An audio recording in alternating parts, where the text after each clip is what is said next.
Assalamualaikum warahmatullahi wabarakatuh. Belajar bahasa Arab yuk. Jangan ragu, jangan bimbang, insya Allah gampang. Belajar bersama calon cikgu yaitu Jenny Bintang Pramesti dari program studi PIAL.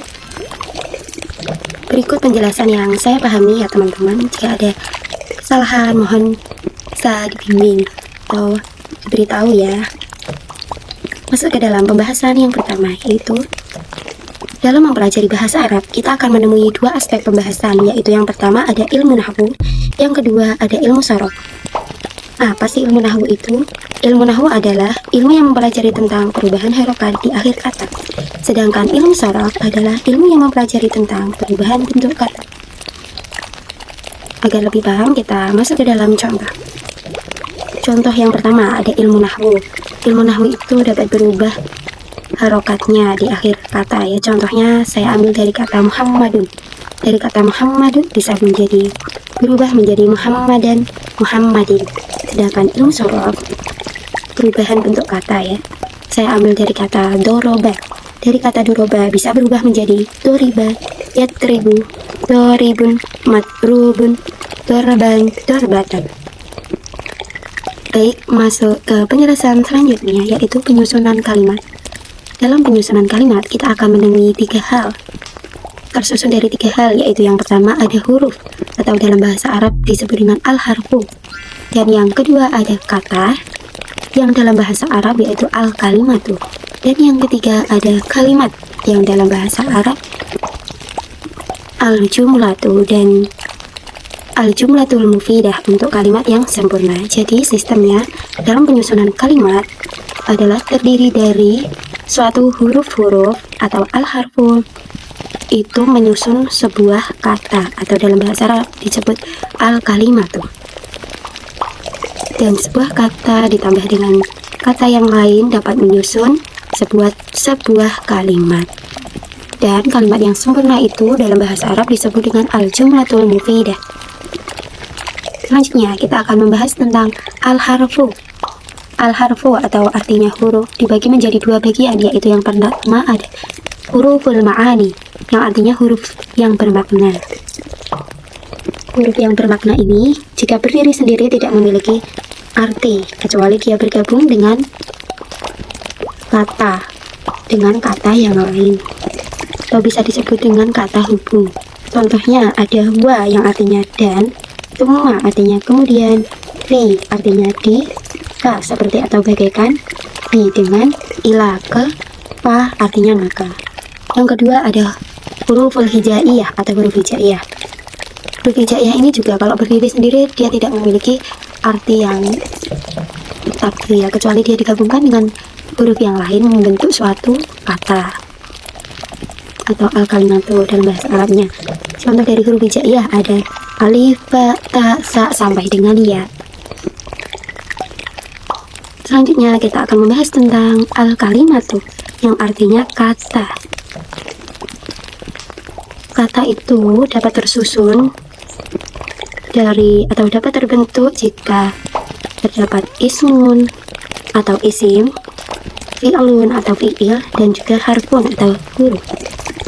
Yang pertama ada ismun atau isim yang artinya kata benda, dan kata benda itu tidak terkait dengan waktu. Contohnya kitabun artinya buku, madrasatun artinya sekolah, qalamun artinya pena. Sampai kapanpun kitabun, madrasatun, qalamun tidak dapat berubah bentuk maupun harokat kecuali alasan tertentu ya. Misal nanti besok atau sekarang kitabun tetaplah kitabun, madrasatun tetaplah sekolah gitu ya, qalamun tetaplah pena. Selanjutnya ada fi'lun atau fi'il, yaitu artinya kata kerja, dan kata kerja itu berkaitan dengan waktu, yaitu ada kata kerja lampau atau dalam bahasa Arab fi'il madi. Lalu ada kata kerja sedang atau yang akan dilakukan, yaitu fi'il mudhari. Dan juga ada kata kerja perintah, yaitu fi'il amar. Contohnya fi'il madi atau kata kerja telah lampau yaitu doroba yang artinya telah memukul. Selanjutnya ada kata kerja sedang atau akan dilakukan namanya fi'il mudhari. Saya ambil contoh dari kata yatribu yang artinya sedang atau akan memukul. Kemudian ada fi'il amar atau kata kerja perintah. Saya ambil contoh dari kata idrib yang artinya pukullah. Selanjutnya dalam penyusunan kata ada harfun, yaitu huruf. Huruf yang dimaksudkan di sini itu yaitu huruf ma'ani. Contohnya ada wa yang artinya dan, summa kemudian pa maka, ka seperti, bi dengan. Kata sambung ya maksudnya. Selanjutnya kita akan bahas tentang al-jumlatul mufidah yang artinya kalimat sempurna. Nah, kalimat sempurna itu terdiri dari gabungan dari fi'lun atau kata kerja ditambah dengan ismun atau kata benda ditambah dengan harfun atau huruf ma'ani, huruf yang bermakna ya. Saya ambil contoh yaitu zahaba Muhammadun ilal masjid. Muhammad telah pergi ke masjid. Nah, di sini ada zahaba yaitu fi'lun atau kata kerja. Muhammadun itu sebagai ismunnya atau kata benda. Ila itu termasuk harfun atau huruf ma'ani. Al masjidi termasuk kata benda atau ismun.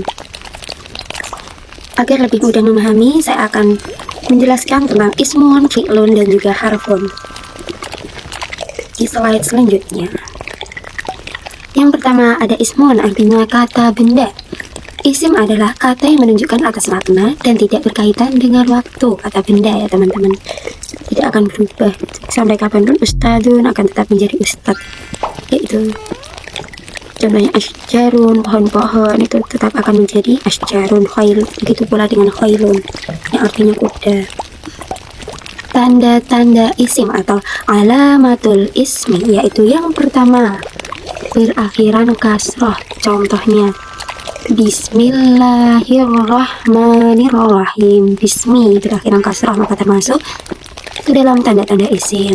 Ar-Rahmani juga berakhiran kasroh termasuk ke dalam tanda-tanda isim. Begitu juga dengan Ar-Rahim atau Ar-Rahim.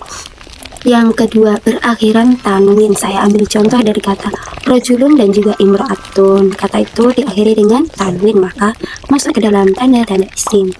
Yang ketiga yaitu diawali dengan alif lam. Saya ambil contoh dari kata ar-rojulu dan al-imro'atu. Bisa dilihat kan diawali dengan alif lam maka termasuk juga ke dalam tanda-tanda isim. Yang keempat didahului huruf jar. Apa sih huruf jar itu? Nanti saya akan jelaskan ke slide selanjutnya. Saya ambil contoh dari kata min dan juga fi. Min artinya dari. Saya ambil contoh minal masjidi, dari masjid. Al masjidinya itu berharokat kasrah ya karena didahului dengan huruf jar. Dari kata fi saya ambil contoh fil baiti, di dalam rumah. Selanjutnya saya akan membahas tentang huruful jar atau huruf jar. Jar adalah istilah untuk berakhiran kasrah yang terjadi karena ada huruf jar atau yang menggantikannya. Jadi kata setelah huruf jar itu pasti akhirnya berakhiran kasrah.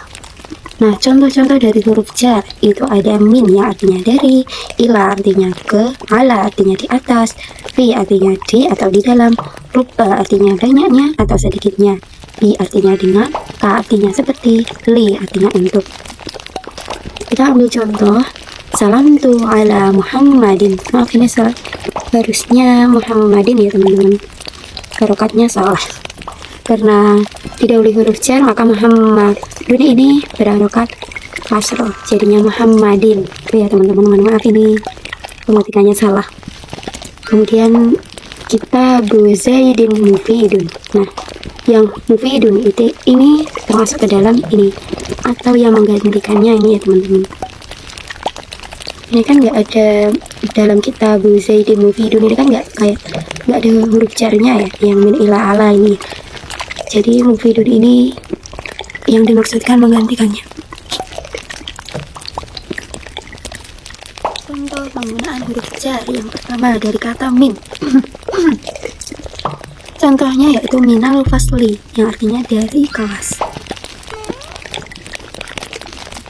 Dari kata ila yaitu ilas suqi, dari pasar. Dari kata an atau dari, contohnya anin nabi, dari nabi. Terus ada ala yang artinya di atas. Saya ambil contoh alal maktabi, di atas meja. Selanjutnya ada ka. artinya seperti atau bagaikan. Contohnya kalkomari, seperti atau bagaikan rembulan gitu. Kemudian ada di, saya ambil contoh bil kolami dengan pena. Kemudian ada ruba. Ruba ini bisa diartikan dengan banyaknya atau sedikitnya gitu ya. Contohnya ada ruba rojulin karim, banyaknya pemuda yang bermartabat artinya. Kemudian ada li, artinya untuk. Saya ambil contoh li rasul, yang artinya untuk rasul. Kemudian ada fi, yang artinya di atau di dalam. Saya ambil contoh fil baiti, di dalam rumah. Bisa kita lihat di sini setelah penggunaan huruf jar seperti mina, ila, an, mala, maka kata setelahnya berharokat kasroh, wajib ya teman-teman. Kemudian ada al-fi'lu, yang artinya kata kerja. Fi'il adalah kata yang menunjukkan atas makna dan berkaitan dengan waktu, namanya juga kata kerja. Ada kata kerja masa lampau, kata kerja masa sekarang, dan kata kerja masa depan. Contohnya, kataba, aku telah menulis. Kemudian yaktubu, aku sedang atau akan menulis. Dan yang terakhir ada uktub, tulislah, kata kerja perintah.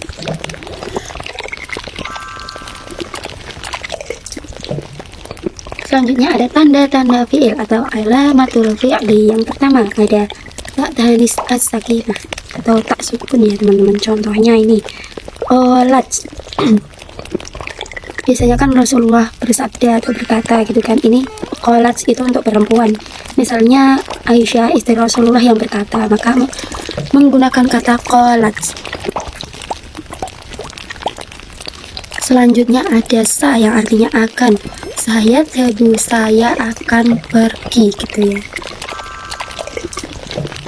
Sa ini saya akan pergi itu masih dikatakan ada jedanya. Misalnya saya akan pergi tapi saya makan dulu, saya duduk dulu, seperti itu. Jedanya kira-kira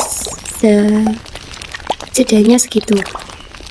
Kemudian ada saufa. Saufa itu artinya kelak. Saya ambil contoh, saufa ta'lamuna. Saufa ta'lamuna artinya kelak kamu akan mengetahui. Nah, dalam saufa ini perbandingan jaraknya itu masih sangat lama, bahkan kita belum tahu jaraknya itu kapan gitu ya. Jadi perbedaan sa dengan saufa tadi ya, sa itu jedanya mungkin tidak lama juga tidak sebentar. Kalau saufa ini sangat lama, bahkan kita belum mengetahuinya. Dan yang terakhir diawali dengan kode, yang artinya segera. Kita ambil contoh dari lafaz iqomah, yaitu kode qomatis sholah, sungguh segera ya kode itu. Kode qomatis sholah artinya sungguh sholat akan segera ditegakkan. Jadi kode ini segera. Bisa dikatakan bisa jadi tidak ada jedanya, kode segera gitu ya.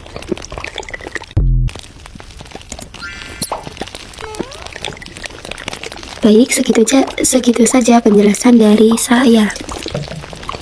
Mohon maaf bila belum sempurna, karena kesempurnaan hanya milik Allah Subhanahu wa Ta'ala. Semangka merah, semangka kuning. Kalau ada yang salah, boleh dong dibimbing. Sekian dari saya. Mohon maaf. Syukran jazakumullahu khairan katsiran. Wassalamualaikum warahmatullahi wabarakatuh.